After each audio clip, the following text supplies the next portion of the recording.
Thank you, last Concola. And Concola, I'd like first to thank the Rural Independents for giving me the opportunity to speak first on this today. Minister, on the 5th of July 2018, we saw a vote on the 2040 plan, which took place in Dáil Éireann. 44 votes tá and 25 votes nil. The nil was led by the Rural Independents. Where were the other 89 TDs on such an important issue for all of Ireland and all of our counties?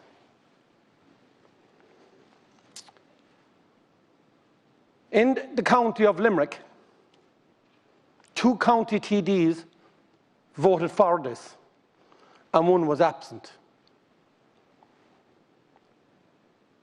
These are the same representatives that knock on the doors every election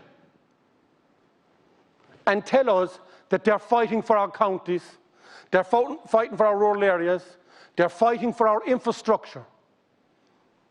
And these are the same 89 TDs that did not turn up here to vote on the 5th of July 2018 for such an important plan, the 2040.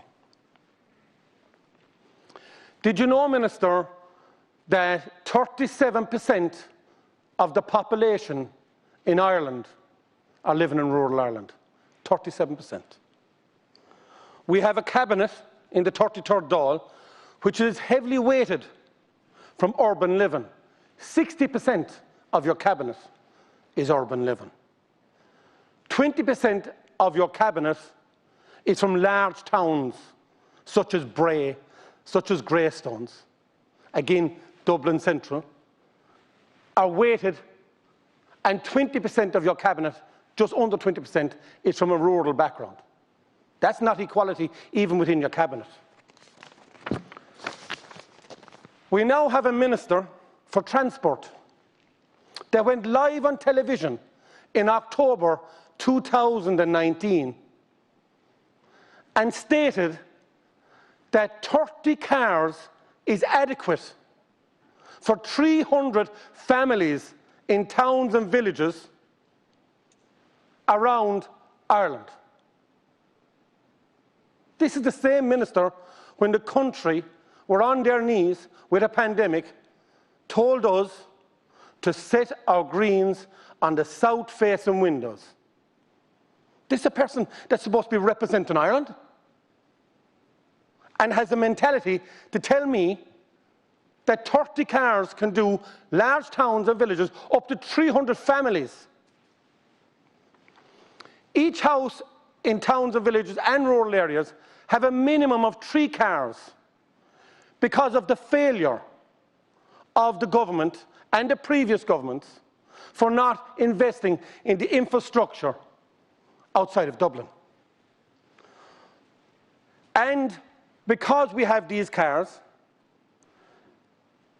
our students are trying to get to schools, and the parents are trying to get to work, and we get taxed for insurance, tax, fuel, and not to mention the emissions of our rural life. We have no airport connection to Shannon, and that's if we ever fly again.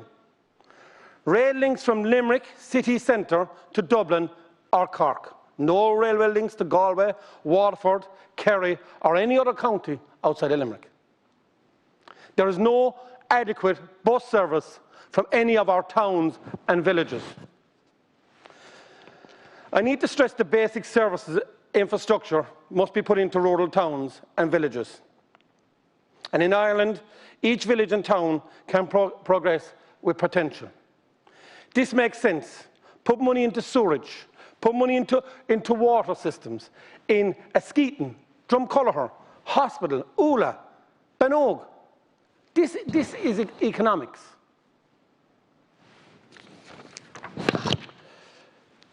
This week we saw our rural future, Rural Development Policy Plan 2021 to 2025. And it's filled with words like publish, engage, support, explore, continue, etc. These words do not exactly initial concrete proposals, the lack of targets, details, and exact implementation steps. Just to rehash what I've been listening to for the last 30 years. I want the Dáil to note that there has been a chronic underinvestment in infrastructure across rural Ireland, which now is jeopardising the prospects for the post-pandemic recovery in the rural areas. Put water schemes in Kilfinnan, Arpatrick, Newcastle West, Abbeyfield, Fedamore, Ula and Pallasgreen. I stated earlier in other debates that there is 73% of the towns and villages in County Limerick have inadequate sewerage. 60% of the towns and villages in Limerick have inadequate water, and this is mirrored across all the other counties outside of Dublin. I want the town and village renewal to happen. I want a proper connectivity for our citizens. This is the declaration of basic human rights. There is a serious digital divide between rural and urban areas. It is shocking due to the continued failure of successive governments. I want to ask you a question. Can I tell you what is the proposed in the 2040 plan? Did you know that if any of our rural sons or daughters want to live in rural Ireland, that the 2030 plan does not cover this? You may be fooled into thinking that if you are a son or a daughter of a farmer that you can build on a farm. That's not so. Only the people that own or are in a partnership within a farm can do so. Even though the people in the rural areas at the moment, because of lack of infrastructure, pay up to €10,000 per house to put in a modern sewerage system so they can live in the rural areas because of the failure of government for lack of infrastructure that has failed for the last 30 years. Did you also know that the government proposes schools that are less than 90 will have to close and amalgamate with other schools in the neighbouring parishes? The 2040 plan is conducted the way that this will happen. Again, we're losing our parish statuses. You can imagine the impact on GA clubs, camogie clubs, soccer clubs and rugby clubs. Again, from the rural background. We need to be able to protect our hardware stores. And again, Minister, did you know that 60% of the business for our local hardwares, such in Limerick as General Hardware, Tyga O'Connor's, Cahill's Hardware and Kilmallock, 60% of their business is from one-off houses, and the 40% of their business is from maintenance and renovations to properties in our areas. We have seen large development like new schools, primary and secondary, being built in towns and villages, or large towns, where no employment was given to the local areas, and all the material was sourced outside.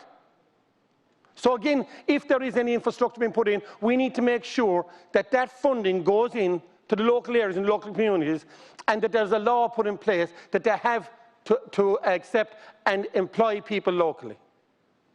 I looked up the investment programme tracker. Metrolink Dublin, 1 billion. Lewis Cross City, 500 million. Children's Hospital, 1 billion. Greater Dublin Drainage, 1 billion.